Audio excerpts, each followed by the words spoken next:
Assalamualaikum warahmatullahi wabarakatuh. Waalaikumsalam warahmatullahi wabarakatuh. Alhamdulillahil jabbaril qahhar, al-azizil ghaffar, khaliqil jannati wan nar. Wassalatu wassalamu ala sayyidina wa maulana Muhammadinil Mukhtar wa ala alihi wa ashabihil adhar. Amma ba'du. Saudara-saudara kaum muslimin rahimakumullah. Pada pertemuan kali ini kita akan membicarakan tentang neraka dan calon-calon penghuninya. Sesungguhnya kalau kita bicara tentang neraka, artinya kita bicara tentang akhirat. Dan kalau kita bicara tentang akhirat, kita bicara tentang alam gaib yang merupakan salah satu dari rukun iman yang 6, percaya kepada alam gaib. Kalau sudah bicara alam gaib, maka ini di luar batas kemampuan nilai-nilai ilmiah dan di luar batas kemampuan renungan filsafat. Ilmu pengetahuan akan buntu kalau sudah membicarakan alam gaib. Artinya, kehidupan di akhirat itu tidak bisa diteliti secara ilmiah. Filsafat pun akan ngambang kalau sudah membicarakan kehidupan di alam gaib.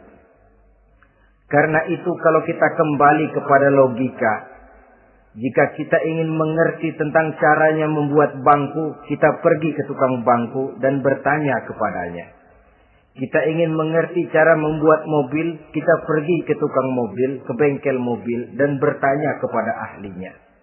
Pun dalam urusan alam gaib, sudah sewajarnya kita kembali kepada penjelasan dari Sang Pencipta alam gaib, yakni Allah Subhanahu wa ta'ala.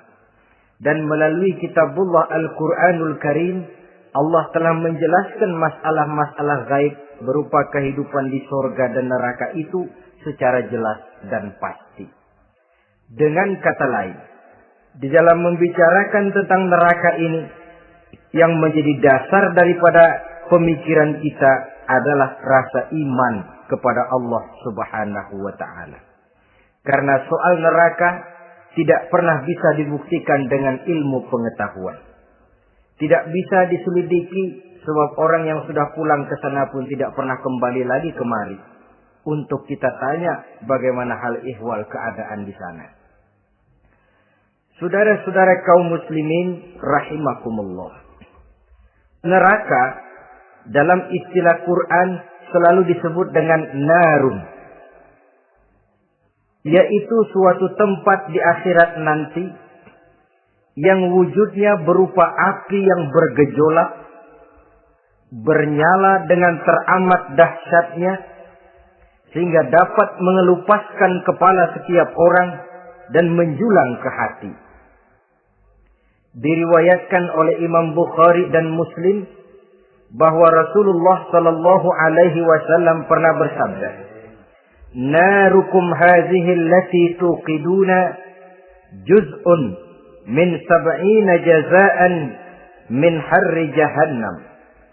Qalu, "Wallahi in kanat lakafiyatun ya Rasulullah." Qala, "Fa innaha fadlat bi 69 jazaa."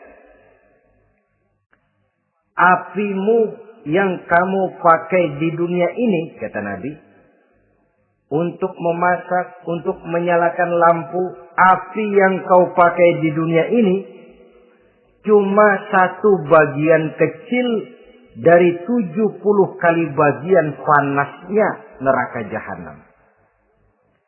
Sahabat waktu itu terperanjat lalu berkata, "Wallah, in kanat lakafiyatun ya Rasulullah."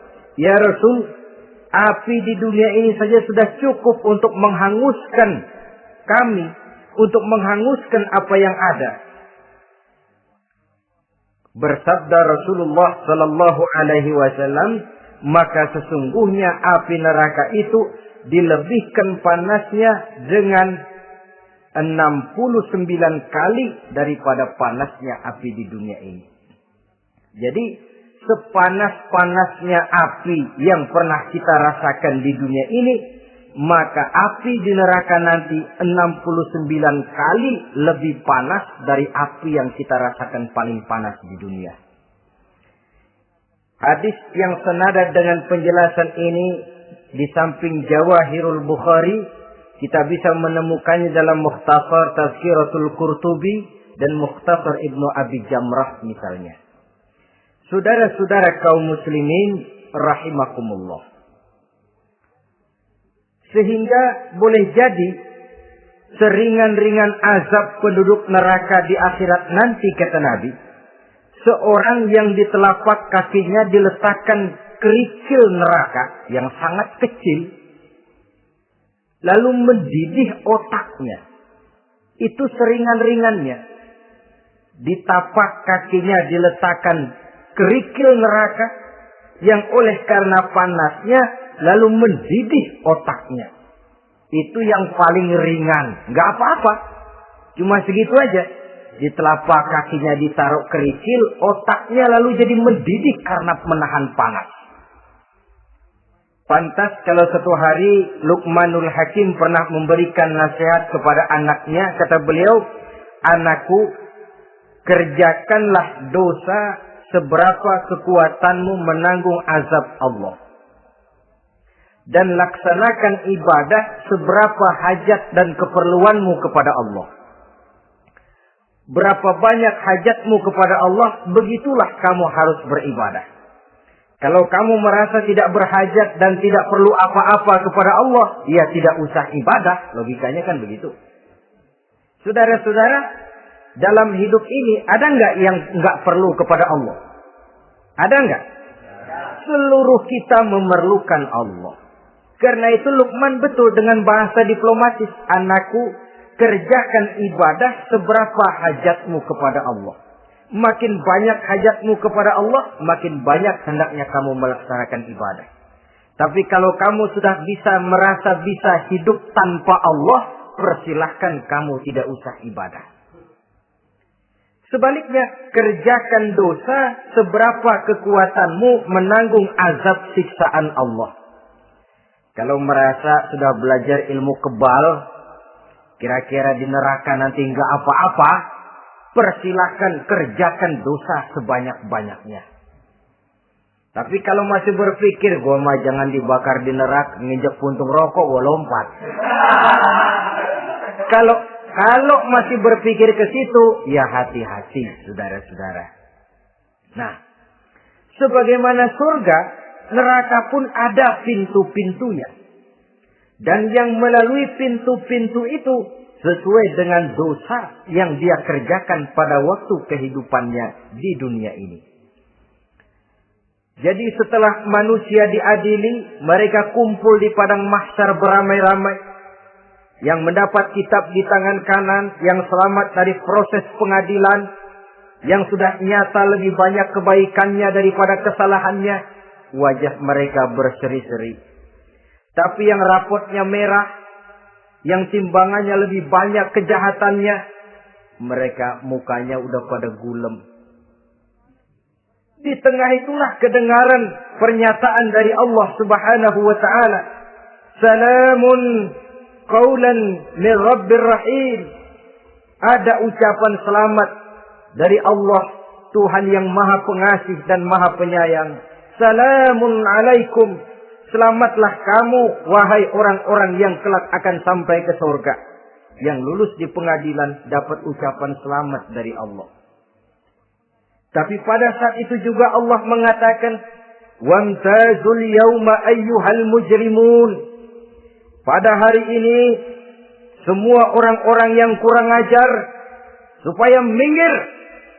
Wamtazul yawma ayyuhal mujrimun. Orang-orang yang durjana, kelompok durhaka, para pembuat dosa, misah hari ini, minggir semuanya. Kamu akan digiring ke dalam neraka. Saudara-saudara kaum muslimin rahimakumullah. Baik mereka yang akan menuju surga, baik mereka yang akan masuk ke dalam neraka, sama melintasi satu jembatan yang melintang di atas neraka. Dalam surah Maryam ayat 71 dan 72. Walaupun jembatan itu tidak digambarkan secara jelas, tapi kita temukan penjelasan Allah sebagai berikut. Wa inna minkum illa wariduha. Kana ala rabbika hatman maqdiyya. Thumma nunajjil lazina taqaw. Wa nazaru zalimina fiha jasiyya. Saudara-saudara, dan tidak ada setiap orang pun kecuali mereka akan melalui api neraka itu. Adapun orang-orang yang bertakwa, mereka diselamatkan oleh Allah. Sedangkan orang-orang yang zalim, mereka terlempar ke dalam jurang neraka. Nah, itu yang dinamakan dengan sirat. Ada memang riwayat menjelaskan bahwa sirat itu kecilnya seperti rambut dibelah 7, tajamnya lebih tajam dari mata pedang. Tapi dalam banyak hal, orang lewat di atas sirat itu bergantung kepada amalannya waktu dia hidup di dunia ini. Maka jangan heran ada orang yang lewat di atas sirat itu seperti kilat. Lep, sudah sampai di surga. Ada yang lewat di atas sirat itu seperti orang terbang. Ada yang lewat di atas sirat itu seperti orang lari. Ada yang seperti jalannya unta. Ada yang merangkak. Ada yang gelantungan. Ada yang sudah hampir sampai ke tepian sana untuk masuk ke dalam surga. Terpeleset nyemplung juga ke dalam neraka. Sesuai dengan amalan pada waktu mereka hidup di kehidupan dunia yang sekarang ini. Saudara-saudara kaum muslimin rahimakumullah. Apabila orang terperosok lalu masuk ke dalam neraka, bagaimanakah ihwal keadaan di neraka? Panasnya sudah kita jelaskan tadi. 70 kali lipat dari sepanas-panasnya api di dunia ini.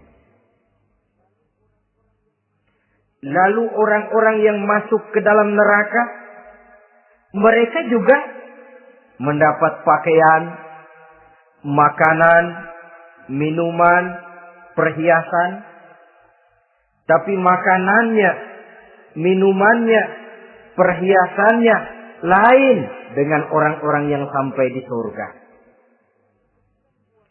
Mereka juga diberikan buah-buahan, sebab di neraka juga ada pohon. Namanya pohon zakum. Buahnya duri dari api. Dan itu yang akan jadi lalap makanannya orang-orang neraka. Di dalam surah As-Saffat ayat 64-65 Allah Subhanahu wa taala menjelaskan, "Innaha sajaratun takhruju fi aslil jahim, tal'uha ka'annahu ru'usus sayatin." Sesungguhnya pohon zakum itu adalah satu pohon yang akarnya keluar dari dasar neraka, yang buahnya seperti kepala setan. Ini sudah untuk bahasa yang sangat menyeramkan ini. Pohon itu tumbuh dari dasar neraka, buahnya mirip kepala setan. Itu akan dijadikan makanannya orang-orang yang ada di dalam neraka. Perhiasannya apa? Surah Al-Insan ayat 4. Inna a'tadna lil kafirina salasilan wa aghlalan wa sa'ira. Sesungguhnya kami sediakan bagi orang-orang kafir itu di dalam neraka segala macam rantai, cambuk-cambuk dan belenggu-belenggu neraka terbuat dari api neraka, siap untuk merantai, membelenggu dan mencambuk mereka. Jadi dikasih perhiasan, lehernya dikalungin rantai, tangannya dipakein belenggu, ada cambuk-cambuk yang seluruhnya terbuat dari api neraka. Begitu mereka sampai ke pintu neraka yang namanya malaikat Zabaniyah, penjaga neraka, udah bukan main gemesnya dah. Ya, nyambutnya nggak ada ramahnya, lain sama malaikat Ridwan, penjaga surga. Ramah, murah senyum, Begitu orang mau masuk surga, salamun alaikum tibtum fadkhuluha khalidin. Keselamatan atas kamu, sungguh kamu telah beruntung. Sekaranglah masuk kamu ke dalam surga dan kekalah tinggal selama-lamanya di sana. Ramah, murah senyum, selamat datang, selamat tiba di tempat yang penuh kenikmatan. Mari persilahkan. Ini malaikat Ridwan. Malaikat Malik, malaikat Zabaniyah lain lagi. Dia nungguin pabrik. Sadis menerima. Matanya melotot. Ini dia. Manusia-manusia kurang ajar. Yang waktu di dunia sudah datang para rasul. Sudah turun agama. Sudah datang Al-Quran. Tapi belagak pilon. Ini loh. Nih rantai. Belenggu. Lalu dirangkeng. Dimasukkan ke dalam neraka. Na'udzubillah. Summa na'udzubillah. Saudara-saudara. Lalu terpikir oleh kita. Kalau begitu panasnya api neraka. Sekali lempar orang terus mati dong. Ya enak kalau boleh begitu sih. Begitu dilempar ke neraka terus mati. Enak. Ternyata tidak. Kepedihan neraka adalah kepedihan yang kekal dan terus menerus. Tidak satu saat pun orang-orang di dalam neraka pernah merasakan kesenangan. Tidak sesaat pun. Kali semenit kayak ngaso. Enggak, terus menerus berada dalam kepedihan yang tiada tara. Al-Quran menjelaskan. Kullama nadijat juluduhum. Baddalnahum juludan ghairaha. Apabila hancur kulitnya. Kami ganti dengan kulit yang baru. Supaya apa? Liyazukul azab. Biar dia rasain azab. Rasain dulu. Hancur kepalanya. Buletin lagi. Hancur kulitnya. Bikin lagi. Berantakan isi perutnya. Disempurnakan lagi. Digiling lagi. Terus menerus begitu. Tidak sedetik pun penduduk neraka itu pernah mengalami istirahat. Barangkali pakai jam istirahat lumayan. Ini enggak ada. Ada bel keneng, istirahat, azab dicabut. Tidak. Terus menerus dan selalu begitu. Satu detik saja pun mereka tidak pernah istirahat dari siksaan dan azab yang mereka terima. Saudara-saudara kaum muslimin rahimakumullah. Lalu bagaimana keadaan mereka? Ada orang-orang di dalam neraka itu yang dikenakan pakaian dari api neraka. Luar biasa. Dikasih pakaian dinas dari api. Kemudian kepalanya dituangi air yang sedang mendidih. Yang dengan tuangan air itu dihancur luluhkan segala isi perutnya dan kulit-kulitnya. Setelah itu mereka dicambuk dengan cambuk-cambuk dari besi. Apabila mereka hendak keluar dari neraka, mereka dicampakkan kembali ke dalamnya. Dan dikatakan kepada mereka, rasakan siksaan yang membakar ini. Dalam surah Al-Hajj ayat 19 sampai 22, kita bisa simak firman Allah Subhanahu wa taala. Fallazina kafaru qutti'at lahum thiyabun min nar yusabbu min fawqi ru'usihimul jahim yus'aru bihi ma fi butunihim wal julud wa lahum maqami'u min hadid kullama aradu an yakhruju minha min ghammin u'idu fiha wa zuqu 'azabal hariq na'udzubillah summa na'udzubillah. Diberikan pakaian dari api, melolong, menyayat dia, memilukan, merintih dan meraung-raung. Lalu kepalanya diguyuri dengan air yang sangat mendidih. Hancur luluh isi perutnya. Masih dicambuk lagi dengan cambuk-cambuk dari besi. Mereka merambat. Mereka meraung. Mereka hendak lari. Mereka ingin keluar dari neraka.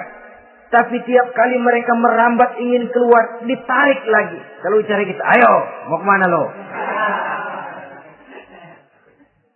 Apa kata malaikat penjaga neraka? Zuku azabal hariq. Rasa ini, makan pencarian lo waktu di dunia. Saudara-saudara, lalu ada pula siksaan penduduk neraka itu, di mana dahi, lambung, dan punggung mereka dipanggang dengan api neraka. Allah Karim. Kita di dunia ini tertusuk paku saja waktu berjalan, sudah bukan main pedihnya. Tertusuk duri saja, sudah bukan main pedihnya. Ini punggungnya, lambungnya, macam disate, dipanggang dari api neraka. Dalam At-Taubah ayat 35, kita temukan firman Allah, fi nari jahannam fatukwa biha ibahuhum wa junubuhum wa zuhuruhum, na'udzubillah summa na'udzubillah. Kemudian ada pula penduduk neraka itu yang disiksa, lehernya diikat dengan rantai. Mereka spontan diseret-seret dengan sekeras-kerasnya dan dilemparkan ke dalam lautan air yang sedang mendidih. Kemudian mereka dibakar dalam api yang bergejolak dan menyala-nyala. Pada surah Al-Mu'min ayat 71 dan 72, Allah Subhanahu wa taala menjelaskan, izil aghlalu fi a'nakihim wassalasil yushabuna fil hamim thumma fin nari yusjarun. Ketika belenggu dan rantai dipasang di leher mereka supaya mereka diseret ke dalam air yang sangat panas, kemudian mereka dibakar dalam api. Ada lagi penduduk neraka yang dipegang jambulnya lalu diseret ke tengah-tengah neraka, kemudian kepalanya digerujugi dengan air yang mendidih seperti yang dijelaskan dalam surah Ad-Dukhan ayat 47 dan 49. Pendeknya, azab dan siksaan neraka itu sesuailah dengan amalan dosa yang dikerjakan manusia pada waktu kehidupan di dunia ini. Maka dalam puncak perjalanan Mi'raj misalnya, kepada Rasulullah sallallahu alaihi wasallam diberikan berbagai macam penglihatan sebagai contoh dan tamsil dari kehidupan di dunia ini. Sejak dari penglihatan di jalan sampai kepada penglihatan surga dengan segala kenikmatannya dan neraka dengan seluruh azabnya, seluruhnya merupakan contoh teladan. Misalnya dalam perjalanan ketika hendak Mi'raj itu, sebelum berangkat Rasul disodorkan 2 minuman. Segelas berisi arak, segelas lagi berisi susu. Kata malaikat Jibril, ambillah salah satu minuman itu ya Muhammad. Lalu Rasul dengan tidak ragu-ragu, mantap betul beliau mengambil gelas yang berisi susu. Lalu beliau minum. Setelah beliau minum itu, malaikat Jibril berkata, Shaddaqta ya Muhammad. Engkau telah benar Muhammad. Laqad asabtal haq, pilihanmu tepat. Kenapa ya Jibril? Untung susu yang kamu minum Muhammad. Kalau arak yang kamu ambil, pasti umatmu bakal jadi umat yang teler semua. Ini pun satu contoh buat kita semua, bahwa dalam kehidupan kita selalu berhadapan dengan susu dan arak, berhadapan dengan hak dan batil, berhadapan dengan benar dan salah. Maka hati-hati kita jangan sampai salah pilih karenanya. Lalu yang ada kaitannya dengan persoalan kita, penglihatan yang diberikan Allah kepada beliau di neraka. Beliau melihat sekelompok orang dilontari kepalanya dengan batu dari api neraka. Tiap kali dilontari kepala itu hancur berkeping-keping, berantakan otaknya. Lalu dibulatkan kembali. Setelah kepala itu bulat kembali, disambitin lagi. Menjerit, meraung, merintih kesakitan, hancur kepalanya, berantakan otaknya. Lalu dibulatkan lagi, terus menerus begitu, tidak pernah berhenti. Sampai Rasul bertanya, ya Jibril, ini orang kenapa kepalanya dilontari dengan api neraka sampai hancur lalu dibulatkan kembali? Kata malaikat Jibril, ya Muhammad, itulah contoh daripada umatmu yang berat untuk sujud kepada Allah Tuhannya. Itulah contoh dari umatmu yang waktu hidup di dunianya tidak pernah mendirikan sholat sama sekali. Sombong yang paling sombong adalah sombong kepada Allah. Artinya tidak mau sujud kepada Sang Maha Penciptanya. Jadi barangkali saudara punya cita-cita atau keinginan, saya mau yang ini saja. Persilahkan, gak usah sembahyang. Lalu ada lagi sekelompok kaum. Perutnya besar, sebesar rumah. Dililit dengan kala dan ular dari api neraka. Diseret-seret dia di jurang neraka. Dipatoki ular, hancur perutnya. Dibulatkan lagi perut itu. Diseret kembali, hancur lagi. Dibulatkan lagi. Terus menerus seperti itu. Kata Nabi ya Jibril, ini apa lagi? Kata malaikat Jibril, wahai Muhammad, inilah contoh daripada umatmu yang waktu di dunia suka makan riba alias renten dan suka makan harta anak yatim. Suka ngobyekin anak yatim. Sok jadi pengasuh anak yatim. Anak yatimnya lapar, pengasuhnya yang pada kenyang. Saudara hadirin yang saya muliakan. Orang yang makan riba alias renten. Orang yang makan harta anak yatim. Begitu gambaran yang diperlihatkan kepada baginda Rasulullah Sallallahu Alaihi Wasallam. Sebagian lagi ada penduduk neraka yang kukunya terbuat dari tembaga dari api neraka. Panjang sangat kukunya itu. Lalu mencakar-cakar mukanya sendiri. Hancur mukanya berantakan dicakari oleh kukunya itu. Lalu dibulatkan lagi. Dicakar lagi. Hancur lagi. Dibulatkan lagi. Pengangguran benar ya orang. Muka sendiri dicakarin sendiri. Ya Jibril, ini tamsil apa Jibril? Ya Muhammad, itulah contoh dari umatmu yang pada waktu di dunianya nggak pernah rukun sama sesama saudaranya muslim. Suka nyari aib orang lain. Suka ngejelekin orang lain padahal orang lain itu saudaranya seakidah. Kan sama dengan nyakar muka sendiri namanya. Menepuk air di dulang, terpercik muka sendiri. Kejelekan saudaranya dikorek-korek. Aib saudaranya diobral di pasar umum. Orang macam itu nanti. Tangannya akan tumbuh kuku panjang dari tembaga. Yang akan mencakar dan mengoyak-ngoyak mukanya sendiri. Itu kita bisa lihat nanti. Oh ini yang waktu di dunia suka ngorek-ngorek kesalahan orang tuh. Lagi pada nyakarin mukanya. Oh begitu. Saudara-saudara kaum muslimin rahimakumullah. Oleh karena itu Nabi ajarkan kita, tuba liman saghalahu aibuhu an uyubin nas. Beruntung orang yang aib dan kekurangan pada dirinya menyebabkan dia sibuk sampai enggak sempat ngorek-ngorek aib dan kekurangan orang lain. Introspeksi. Beruntung orang yang celak dirinya menyebabkan dia sibuk dan tidak sempat ngorek-ngorek aib pada diri orang lain. Ada pula di antaranya dilihat oleh Rasul. Di antara penduduk neraka itu orang yang lidahnya terjulur memanjang. Kemudian dipotong lidah itu dengan gunting dari api neraka. Menjerit dan memekik ia menahan sakit yang tiada tara. Sampai Rasul bertanya kepada malaikat Jibril, kalau ini tamsil apa lagi ya Jibril? Kata malaikat Jibril, wahai Muhammad, inilah contoh dari umatmu, orang-orang yang waktu di dunia tidak pandai menjaga lidahnya, suka menggunjing orang, suka memfitnah orang, suka ghibah dan namimah, suka ngomongin orang di belakang yang bersangkutan. Maka hari ini lidahnya menjulur menjadi panjang dan dipotong dengan gunting dari api neraka. Lalu Rasul juga melihat sekelompok orang perempuan tergantung rambutnya dari gantungan api neraka.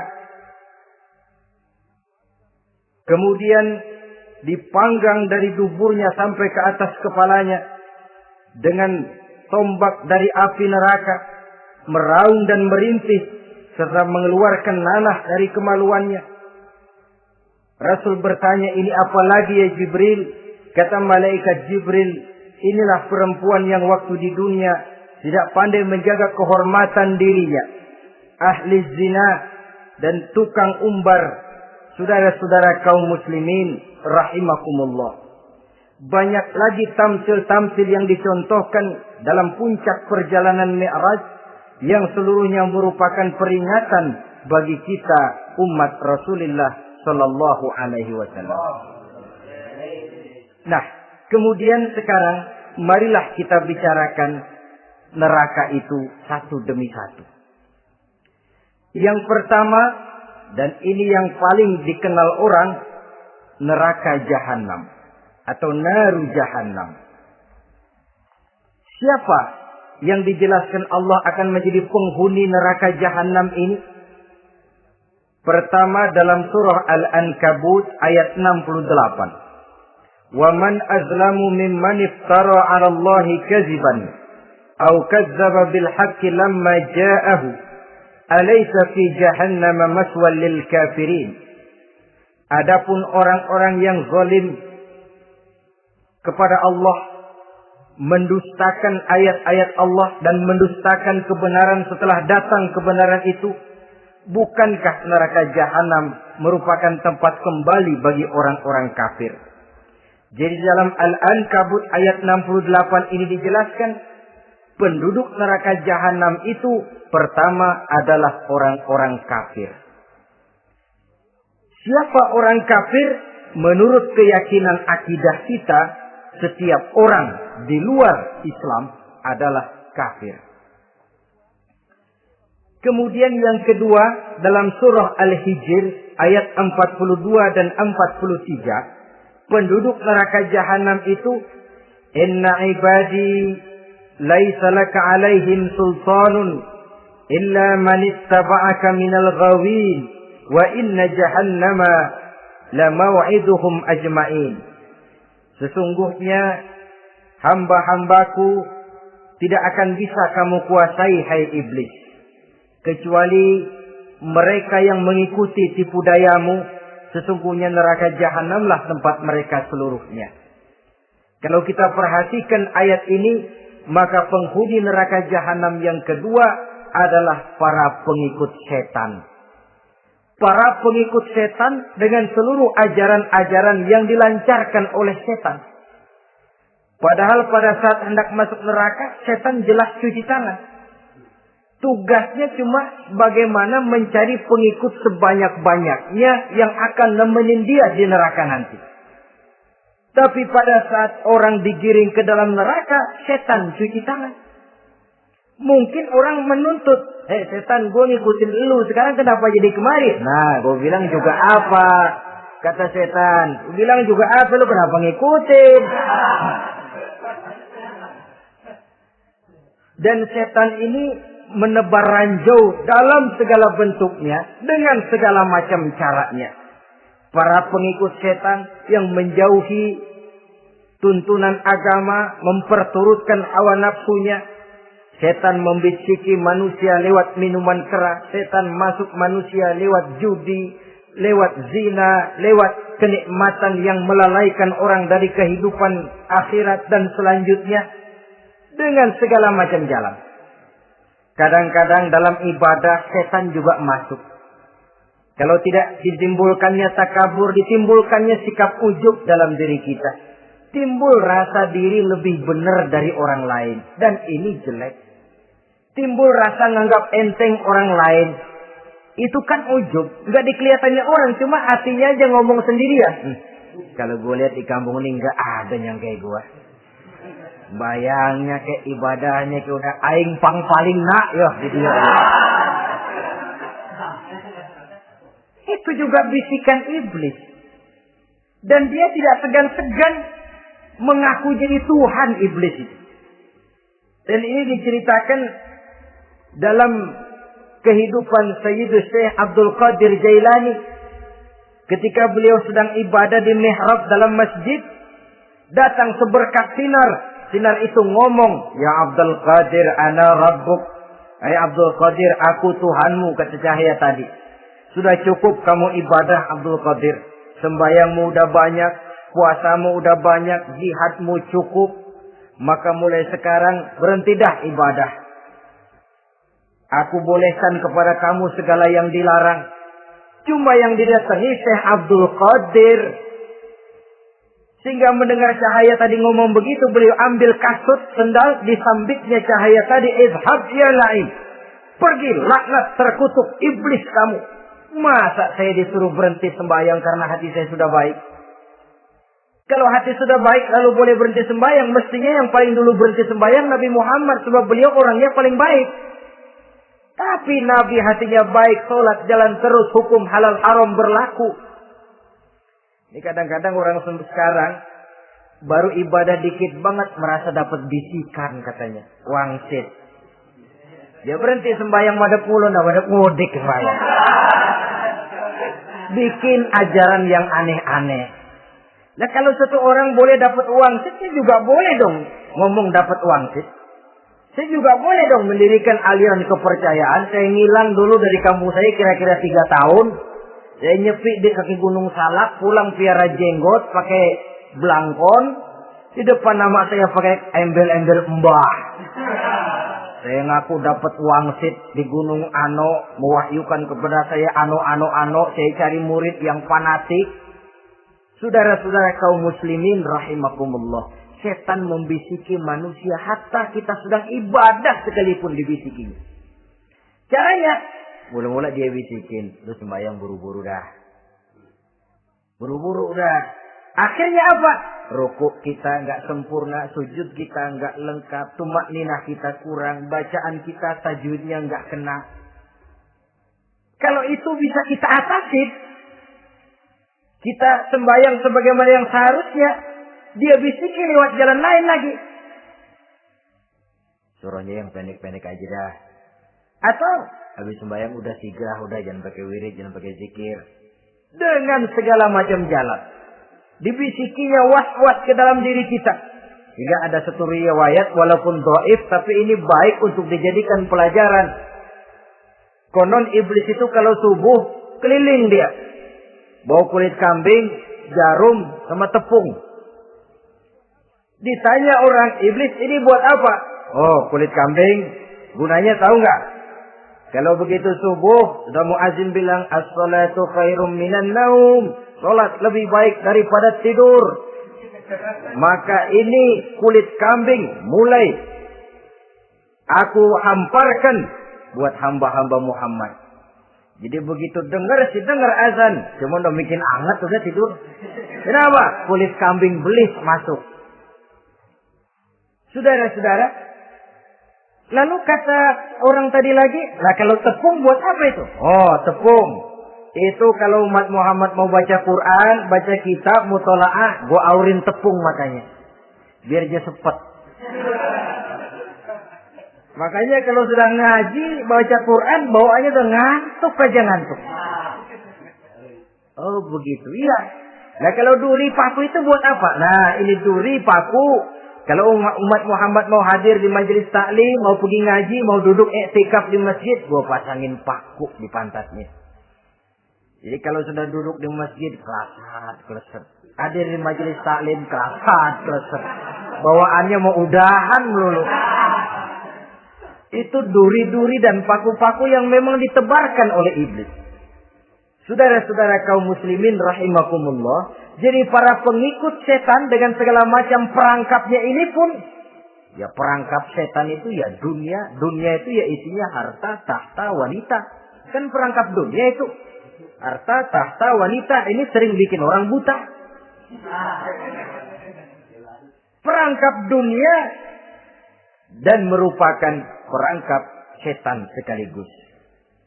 Nah, yang ketiga.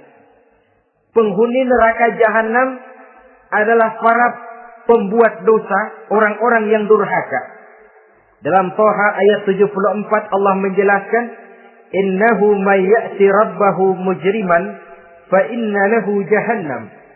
Sesungguhnya orang-orang yang datang menghadap Allah dengan berlumuran dosa, maka sesungguhnya bagi mereka adalah neraka jahanam.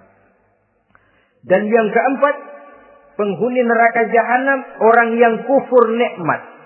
Tidak cuma kufur iman, tapi kufur nikmat bisa menyebabkan orang masuk neraka jahanam. Belum pernah merasakan dalam hidupnya bahwa Allah memberikan nikmat kepadanya bagaimanapun besar karunia dan nikmat itu. Dalam surah Ibrahim ayat 28-29 Allah menjelaskan, Alam tara ilal ladzina baddalu ni'matallahi kufran wa ahallu qaumahum darul bawar jahannama yaslaunaha wa bi'sal qarar. Tidaklah engkau perhatikan, tidaklah kau lihat orang-orang yang mengganti menukar nikmat Tuhannya dengan kekufuran. Diberikan nikmat berupa Islam, digantinya dengan kekufuran. Dia tidak tahan kesengsaraan dunia lalu memilih kesengsaraan akhirat. Padahal kesengsaraan akhirat lebih abadi dari kesengsaraan dunia. Ada orang yang gak tahan miskin dunia, lalu menjatuhkan pilihan lebih memilih miskin akhirat. Ya Allah, keliru besar. Karena gak tahan hidup miskin di dunia, ada yang nawarin ngasih supermi 3 bungkus, iman helap. Ada yang ngasih beras, pindah agama. Ada yang bawain pakaian bekas, tukar akidah, pindah iman. Innalillah. Ditukar kemiskinan dunia dengan kemiskinan akhirat. Padahal kemiskinan dunia berapa tahun? Setahun umur manusia. Sepanjang-panjang umur orang sekarang kan. 100 tahun udah jarang umur orang sekarang. 70 aja udah cakep tuh. Sebenarnya kalau 70 tuh ada jatah lebih tuh 7 tahun. Toh kalau ikut Nabi 63 tahun kan. Nabi wafat. Kalau kita sudah umur 70 tuh ada jatah ekstra 7 tahun. Oh ya, dimanfaatkan baik-baik mestinya. Taruhlah kemiskinan dunia, bagaimanapun melaratnya dunia, bagaimanapun sengsaranya dunia, cuma sebatas umur kita. Tapi kalau nikmat Islam ini harus kita tukar dengan yang lain. Baddalu ni'matallahi kufran. Menukar, mengganti nikmat yang diberikan Allah dengan kekufuran. Artinya kita menukar kemiskinan sementara dan kita memilih kesengsaraan dan kemiskinan abadi. Di akhirat kita miskin, di neraka kita miskin, miskin abadi. Di neraka kita sengsara, sengsara abadi. Saudara-saudara kaum muslimin rahimakumullah. Itu neraka jahanam. Yang kedua dinamakan neraka jahim. Siapa mereka ini para penghuninya? Siapa mereka ini para penghuninya? Pertama dalam surah At-Takatsur, yaitu orang-orang yang bermegah-megah dengan dunia, menumpuk-numpuk harta, lalu lupa dengan kesibukan harta itu, lupa kepada kehidupan yang akhirat nanti. Alhaakumut takatsur hatta zurtumul maqabir kalla sawfa ta'lamun thumma kalla sawfa ta'lamun kalla law ta'lamuna ilmal yaqin la tarawunnal jahim. Kamu telah lalai akibat apa? At-takatsur. Ini penyakit pertama yang menyebabkan orang sampai ke neraka jahim. Penyakit takatsur. Dan itu penyakit zaman sekarang. Berlomba-lomba dengan kemegahan materi. Berlomba-lomba dengan kemegahan dunia. Padahal kalau urusan itu kita berlomba, tidak akan pernah sampai finish. Percayalah itu. Tidak akan pernah finish. Sebab kemegahan dunia siklus, lingkaran setan. Kita anggap kalau punya duit 1 juta tenang. Punya 1 juta berubah pikiran. Lain lagi. Kita anggap kalau punya mobil enak. Sudah punya mobil, lain lagi problemnya. Kita anggap kalau rumah sudah gedung, enak hidup. Punya rumah gedung, lain lagi problemnya. Makanya pesan Nabi kalau ingin hidup tenang, urusan dunia lihat ke bawah, urusan akhirat lihat ke atas. Sering dicontohkan kalau punya mobil, bilang Alhamdulillah kita punya mobil, tangga kita cuma punya motor. Kata yang punya motor, syukur banget kita punya motor, tangga kita punya sepeda doang. Kemana-mana kekejek mulu. Dayung. Kata yang punya sepeda, Alhamdulillah kita punya sepeda, tetangga kita cuma jalan kaki, kemana-mana ngetuk mulu. Kata yang jalan kaki, Alhamdulillah masih bisa jalan, tangga kita sebelah lumpuh bertahun-tahun gak kemana-mana. Kata yang lumpuh, Alhamdulillah masih hidup, tangga kita kemarin mati gak balik lagi. Itu dalam urusan dunia. Sehingga sifat takatsur ini hilang. Tapi urusan akhirat, lihat ke atas. Kalau dia begitu sibuknya bisa jaga sholat, kenapa saya tidak? Kalau dia hidupnya sederhana, rajin sedekah, kenapa saya yang lebih kok enggak sanggup? Kalau dia bisa baca Quran, kenapa saya enggak? Lalu timbul gairah ingin mencontoh. Mencontoh orang dalam urusan ibadah menimbulkan ketenangan jiwa. Dan itu ada garis finishnya. Tapi kalau yang lumpuh lihat yang bisa jalan, lihat yang naik sepeda, yang sepeda naik punya lihat motor, sudah punya motor lihat mobil, lihat pesawat terbang, lihat kereta api. Kapanlah awaknya mau bersyukur? Yang ada kurang saja padahal nikmat itu tidak pernah berhenti. Bukan dilarang orang kaya. Tetapi perlombaan memperkaya diri itu yang dilarang. Karena kalau sudah perlombaan namanya jor-joran sifatnya. Prinsipnya tujuan menghalalkan cara ini yang dijaga oleh agama. Saudara-saudara, selain penyakit takasur yang menyebabkan orang sampai ke neraka jahim, juga perbuatan durjana. Dalam Al-Infitor ayat 13-14, innal abrara lafi na'im wa innal fujjara lafi jahim. Orang-orang yang berbakti, berbuat kebajikan, mereka akan mendapatkan neraka surga na'im. Tetapi orang-orang yang fujar, durjana, kurang ajar, durhaka, lafi jahim, mereka akan mendapatkan neraka jahim. Lalu siapa lagi penghuni jahim itu? Orang-orang yang menentang dan menantang ayat-ayat Allah. Wallazina sa'au fi ayatina mu'ajizin ulaika ashabul jahim.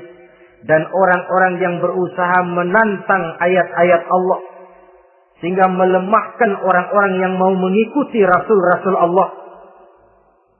Menantang ayat Allah dan membuat lemah orang yang mengikuti rasul. Melemahkan semangat orang yang mau mengikuti khitbah dan perjalanan Rasul. Kamu bangun masjid, iya. Berat, jangan. Jangan aja kapok. Majelis taklim, pahit. Ngaji, berat, melemahkan ini. Sudah dia rusak, merusak lagi. Kalau rusak kan cuma sendirian. Ini tidak, sudah rusak, merusak. Mu'ajizin, melemahkan orang-orang yang mau mengikuti ayat-ayat Allah. Dan itu tidak jarang zaman sekarang ini. Orang yang melemahkan semangat kita dalam berjuang menegakkan kebenaran. Kita yakin Islam agama yang benar, kita yakin Islam agama yang sempurna. Ada saja orang yang melemahkan semangat kita.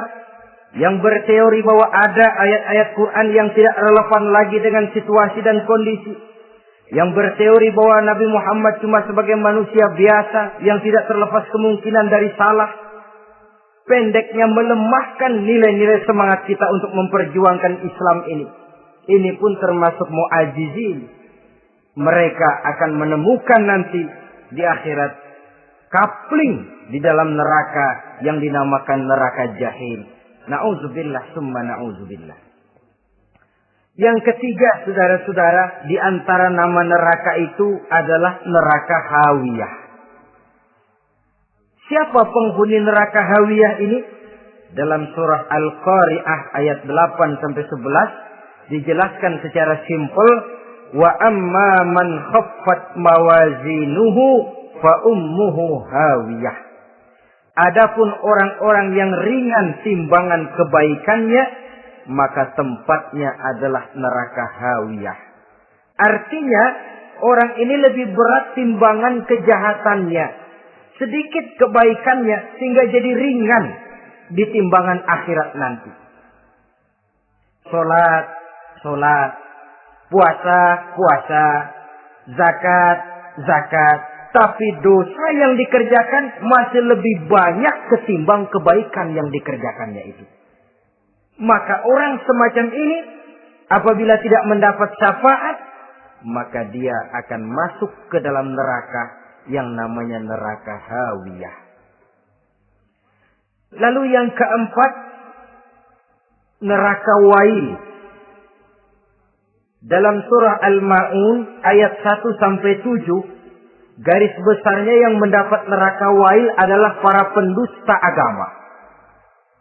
Siapa sih pendusta agama itu? Ara'aita allazi yukazzibu bid-din? Tidakkah kamu lihat siapa orang-orang yang mendustakan agama? Mendustakan agama. Beragama tapi bohong. Salatnya bohong. Hajinya bohong. Puasanya bohong. Mendustakan agama. Siapa mereka? Fadzalikal ladzi yad'ul yatim. Pertama, orang yang suka menghardik anak yatim. Anak yatim yang lemah, anak yatim yang tidak berdaya, yang hidup dipayungi kemiskinan dan kekurangan, bukan ditolongnya, malah dihardiknya. Jangan lupa, saudara yang sudah 2-3 kali pergi ke Makkah, saudara yang khusyuk dalam sujudnya, saudara yang mantap dalam puasanya, mungkin saja bisa terhalang masuk ke dalam surga. Karena di samping rumah saudara ada anak yatim merintih menahan lapar dan haus. Saudara tahu, saudara mampu, tapi saudara diam saja tidak mau mengulurkan tangan. Mungkin itu yang akan mengganjal saudara untuk masuk ke dalam surga. Wala yahuddu ala tu'amil miskin. Mereka membiarkan fakir miskin, tidak memberikan makan. Kemudian fawailul lil musallin. Mereka juga melalaikan salat. Allazina hum an salatihim sahun. Allazina hum yura'un. Mereka juga riak di dalam amalnya. Saudara hadirin kaum muslimin rahimakumullah. Melalaikan salat, kemudian riak dengan amalnya, termasuk amalan salatnya. Kalau jadi imam, bahasanya dibuat sepasih-pasihnya, surahnya yang panjang-panjang, paling pendek sabbihis sama wadduha. Tapi kalau sholat sendirian cukup qul huwallahu ahad sama inna a'tainakal kautsar. Hilang lagi nilai keikhlasannya. Dan terakhir, mereka enggan untuk membayar zakat. Yang memenuhi ciri-ciri inilah yang dikatakan sebagai pendusta agama. Menghardik yatim, membiarkan fakir miskin, melalaikan sholat, ria dan enggan membayar zakat. Mereka divonis mendapat neraka wain. Seperti dalam surah Al-Ma'un ayat 1 sampai dengan 7.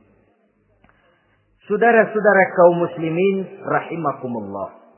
Yang kelima, neraka sa'ir.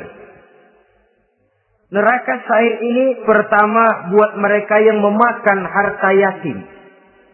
Kalau tadi tidak mau membantu, ini malah membantu tapi tujuannya malah ngobyekin anak yatim.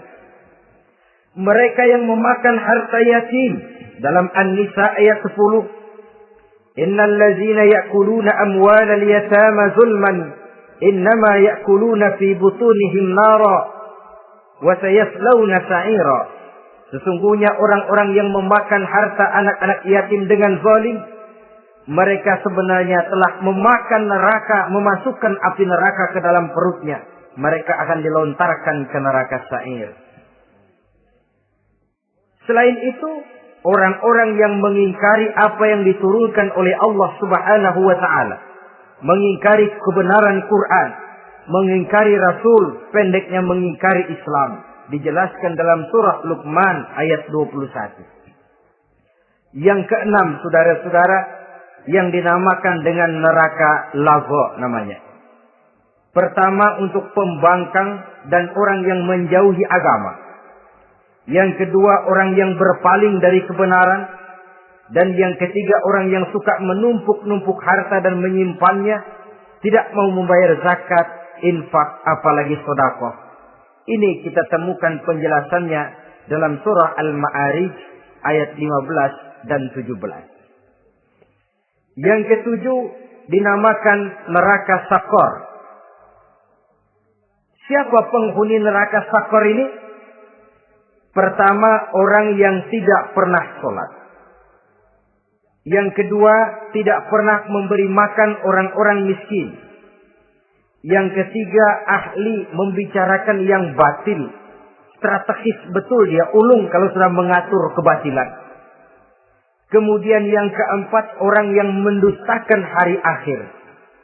Dalam surah Al-Muddatsir ayat 42 sampai 47 kepada penduduk neraka Saqar ditanya, "Ma salakakum fis Saqar?" Apa yang menyebabkan kamu masuk ke dalam neraka Saqar? Qalu lam naku minal musallin wa la naku nut'imal masakin wa kunna nakhudu ma'al khaidin wa kunna nukazzibu yaumaddin. Mereka menjawab, kami di dunia tidak pernah sholat, tidak pernah memberi makan fakir dan miskin. Kami selalu berkumpul dengan orang-orang yang batil dan membicarakan kebatilan, dan kami mendustakan adanya hari akhir. Yang kedelapan, yang terakhir adalah neraka Hutamah. Ini diperuntukkan bagi para pengumpat, pencela, para penghina orang lain, mencari aib saudaranya. Kemudian juga mereka menumpuk, menghitung-hitung harta, lalu kikir dan bakhil dengan hartanya itu. Dalam surah Al-Hujurat ayat 11-12, kemudian surah Al-Humazah ayat 1 sampai dengan 7, kita temukan penjelasan itu.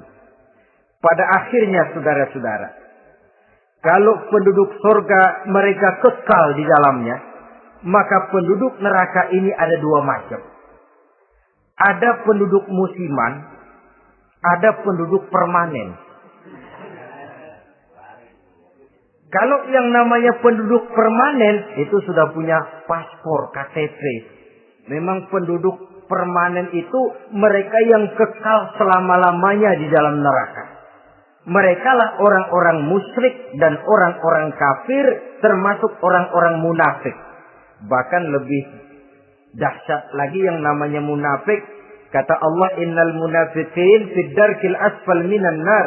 Orang munafik itu berada di dasar jurang neraka yang paling bawah, keraknya neraka.